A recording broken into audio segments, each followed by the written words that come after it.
Hi, it's Andrew Winston here for my Big Pivot video podcast. I guess I'm calling it now. I am, as you all probably know, a consultant. I work with large companies on navigating and managing the world's biggest challenges and helping them find a way to be a part of the solution and maybe profit from it.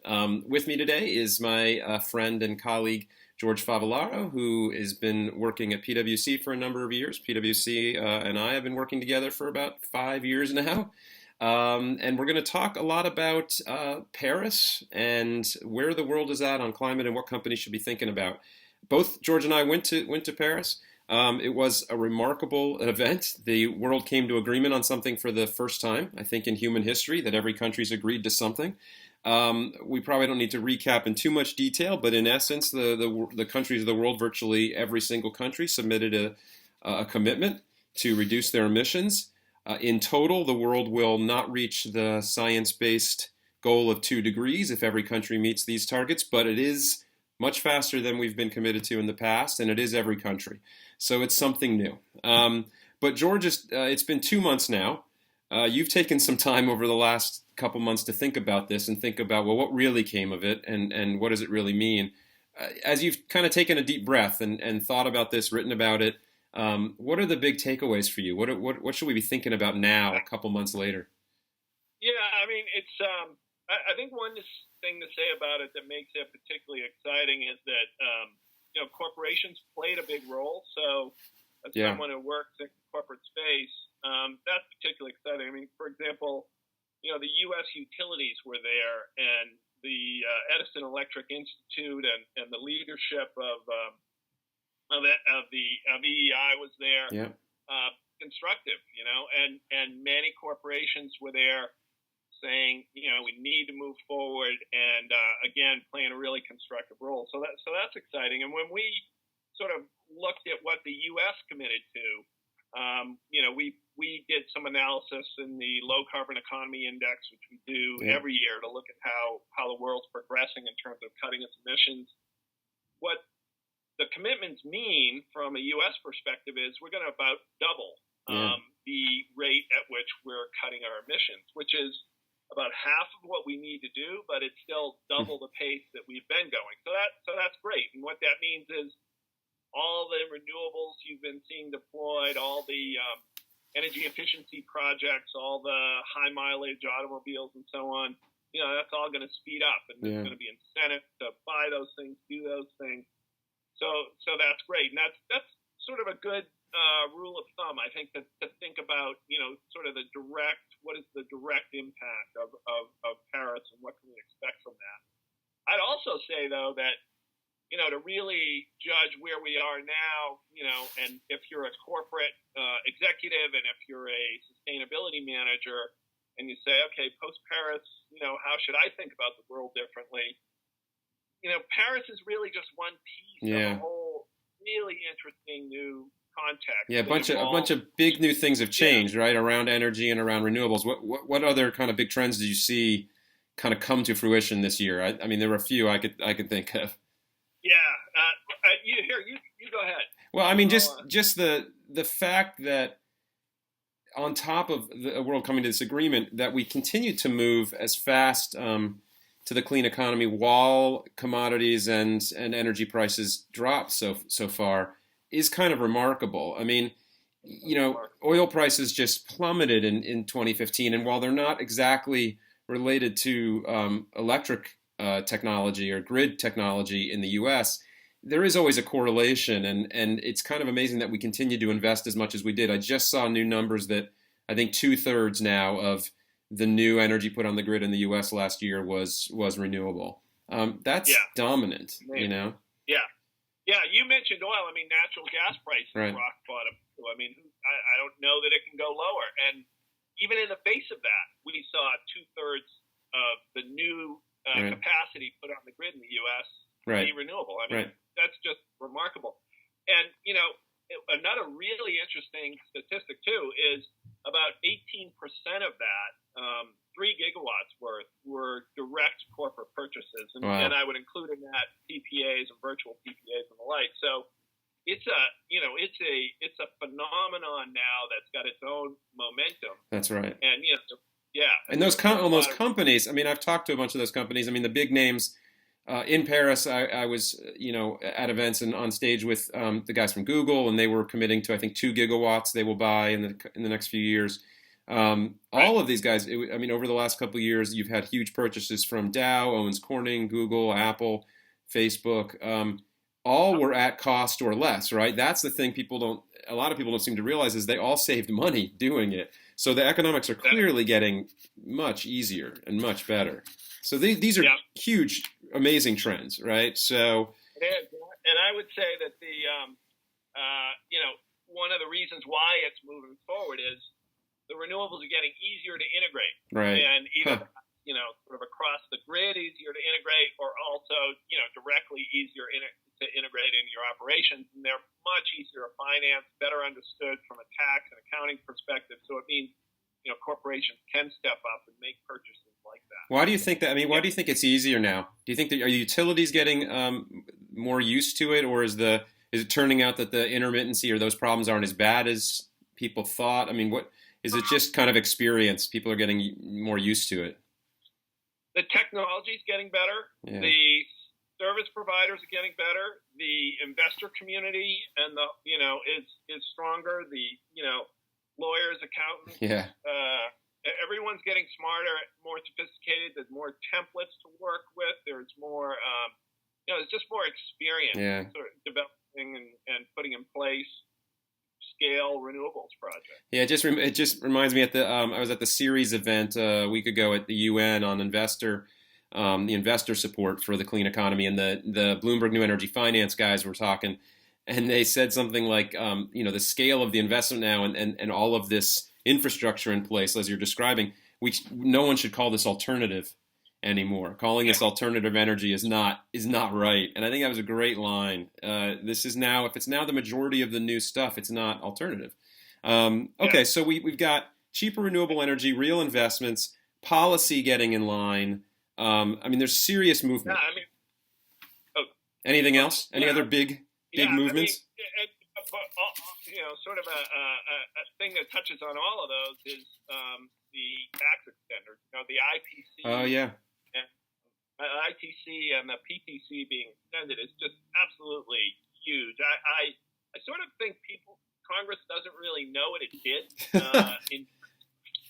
The impact of both of those are going to be just remarkable. There's one analysis out now that shows that instead of the Clean Power Plan being mostly about coal to natural gas fuel switching in the grid, it's going to be mostly about renewables. Yeah. Because with those tax credits, the money will go to putting in renewable capacity, either wind or solar. So do you think some of the representatives thought they were supporting homegrown natural gas and actually by mistake are supporting the clean economy? I don't know exactly what was on people's mind, but I think that it's really going to have a big impact on our grid. It's going to have, and much more than a lot of people thought. I think that it could even possibly have. When you combine those tax credits with the price performance improvements that have been, just sort of very reliably happening for both solar and wind, you get to a cost positions that have huge advantages. And so, you can't do it everywhere, obviously, and but now with those tax credits still, staying in place and actually being for the first time for wind, you've got a very long timeline. You've got a 5-year time horizon where it's all going to be in place. It's just going to allow people to develop the projects in a very predictable way and then bring them into the grid and bring them into to operation and have a massive impact. That's great. Well, so let me let's forgive me if I can pivot the conversation just a touch. Sure. I forgot to warn you at the beginning, though. I like to ask people when I'm talking to them at some point for a personal tidbit. like a favorite book, movie, or song. So I'll let you do that at the end. I'll give you a few minutes to contemplate that. And then maybe I'll embarrass you with my favorite George Favaloro tidbit. So let's just turn for a few minutes to if the setup is so good now, and there's so much kind of pressure bearing down on we're moving to this clean economy, the finance, the economics, the policy. What do you think this means kind of in the year ahead, year or two or three ahead for companies? How should they be thinking about their carbon and about energy in general? Yeah. I think, taking a step, there's some very specific things that we can get to, but just taking a step back, I think if you've been working on this agenda or you've been tracking it, you can bring so much more confidence to the space now because things have matured, things broke the right way in 2015, and there's a lot of upside to going after renewables, for example, since we've been talking about those a lot, but for really having a more aggressive carbon reduction strategy, and knowing that it's going to be a front and center business issue, for some time to come.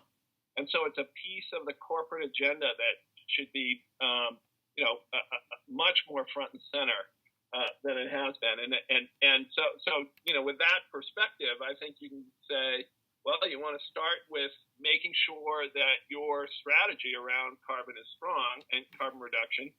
And, there you want to talk about goals and your ability to track your project progress against the goals and, your ability to report out on that and some, basic things like that. You probably need to be thinking about carbon pricing. 20% of the world has a carbon price already. That's going to accelerate. And then there are other implications. I won't go on. Yeah, it's interesting. I mean, do you think? I mean, a lot more companies are experimenting with the internal carbon pricing. Do you think you think the policy is not moving fast enough that the internal carbon pricing might not even be necessary? The thing, if you're a global company, 20% of the world's economy now has some kind of carbon price. So you're already dealing with it. You're already dealing with it, right? And so you need to think about that, and then I think any business that wants to get into the policy discussion, ought to be advocating pricing carbon because it's the most business-friendly way to deal with climate change. If you think through the implications of that, a lot of people have recognized that. A lot of economists will point to putting a price on carbon as the most efficient way to deal with climate change. So I would say from that, and you're just looking at the momentum in the area, it's 20% today. Their projections is going to be, 40, 50% within the next 5 to 10 years. Right. And that's well, all of China, right? China will have a cap in place in the next few years. That's a pretty big deal. So exactly. So you think the agenda has to include for companies getting on the right side of the lobbying or support for policy movement and being vocal about that? Is that part of the agenda?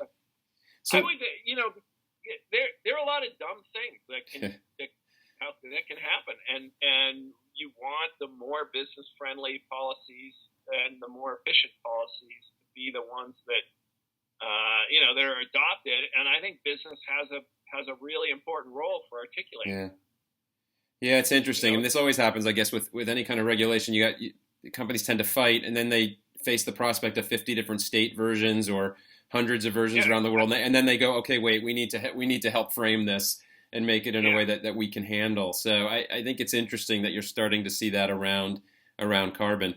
So what do you? Let's end with some thoughts just on kind of energy in general. Do you think it's becoming? I mean, energy's been something that's just kind of a line item, maybe for most companies. It seems small, or it's just a cost. And I think a lot of companies have considered it like they're just a cost taker. They can't really do much about it, or they can't manage energy. But I think that's starting to change. And do you think it's becoming more strategic for companies? Absolutely. As a matter of fact, I like the way you characterize it, and I would even go further.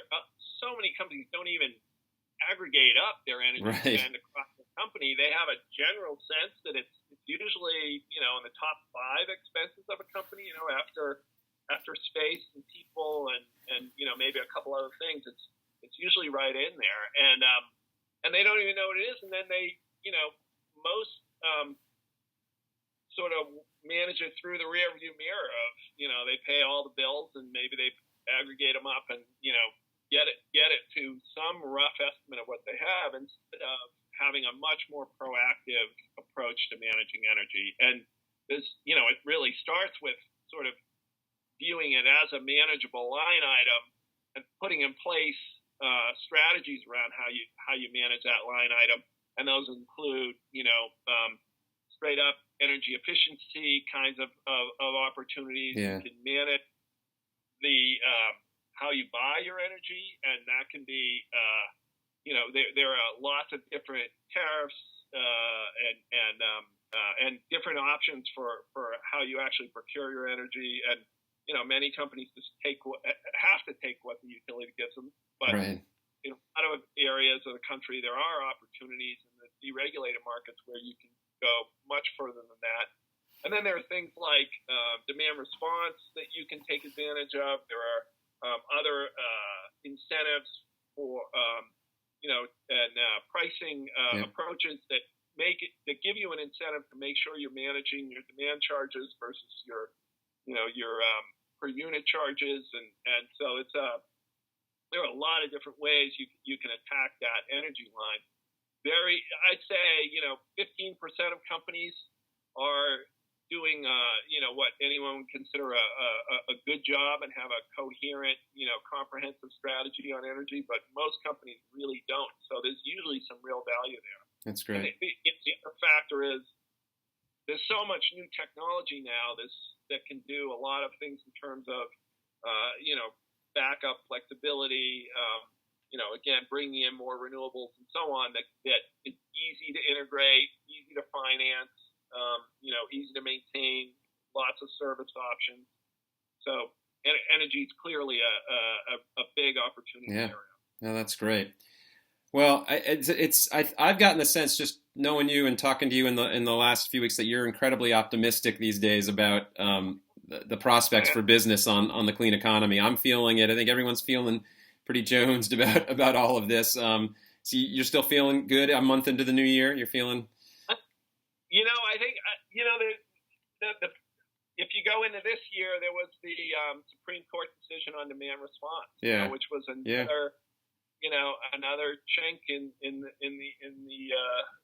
another pin knocked down. It was fantastic. And, it's a really interesting article by Joe Rome on how you can demand response can play such an important role in a world where we have a lot of intermittent renewables. Right. And as sort of day ahead weather projections will allow us to know when the wind's not going to blow or when the sun's not going to shine, they can activate and curtail demand and help balance the grid. Because they know it's going to be a lower renewable day, and that's true. So it's really interesting. So you're combining big data and analytics with demand response with renewables, and you get a greener, better balanced, more economic solution. Can you give the 30 seconds on this what the Supreme Court said for those who don't know? I'll butcher it, I think, but basically, the Federal Energy Regulatory Commission was trying to set a pricing mechanism that would allow demand response to be an active part of most markets across the country, and there were objections to that raised by a number of utilities who felt that the price paid for a megawatt, or the when someone turns down a big device, a refrigerator or some machine, so that the grid is balanced, that they were they thought they were paying too much. Exactly.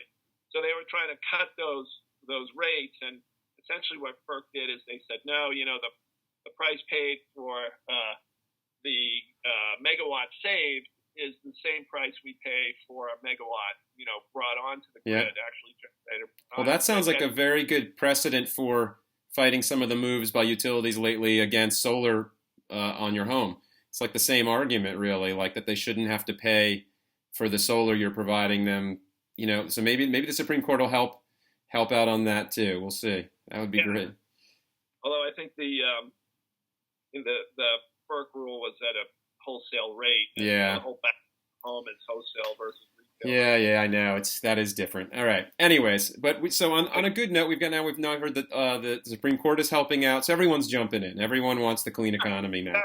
So so I got to ask for your personal tidbit or story or favorite book, movie, or song. Okay, favorite book? No question. The Hamilton biography by Chernow, I think it is. So that's your favorite these days. Great. Absolutely spectacular. I've been always a bit of a history buff and knew a lot about some of the other founding fathers, but to read about Hamilton and the role he played and the vision he had, how prolific he was probably the most visionary of all the founding fathers in terms of how our economic system could evolve. Really? And he also, because he was on Washington's staff in the early years of the Revolutionary War, Washington and his staff were really the only sort of federal unit that we had. As soon as he was actually reporting to 13 different states, which is hard to even imagine. And they were trying to coordinate getting resources and getting troops and everything else. Washington had to deal with 13 different states, and his staff did. And they realized how crazy that was. So that was the core. That was the first time we had anything going on that was a federal initiative, as you can imagine. And so it gave Hamilton this insight as to, how he had to run the economy, why we needed a national banking system, and so on and so forth. So it's very absolutely cool. fascinating. All right. Well, now I want to check it out. Now I want to see the play. If I just get a spare like $300 or $400 a ticket, I'm ready to go. All right. Well, thank you, George. Thanks to George Favaloro for joining me. We need one from you. Yeah. All right. Thank you so much. We'll talk soon. Try a book recommendation. Oh, we need my favorite book? Yeah, your favorite. Well, actually, I have to go way back. One of my favorite books in the world, it's hard to explain why, I guess, is Catch-22. I haven't read it in years now. It's just so surreal and kind of the lunacy of war, and has that, it's like, it predates like MASH, like it was like the early kind of war humor in such a crazy, crazy way. That's kind of always been one of my favorite surrealist kind of books. So that's in the fiction side. I'll have to think about the change the world nonfiction side. All right. Thanks, George. All right, Anthony. Thanks for coming. Take care. Take care. Yep.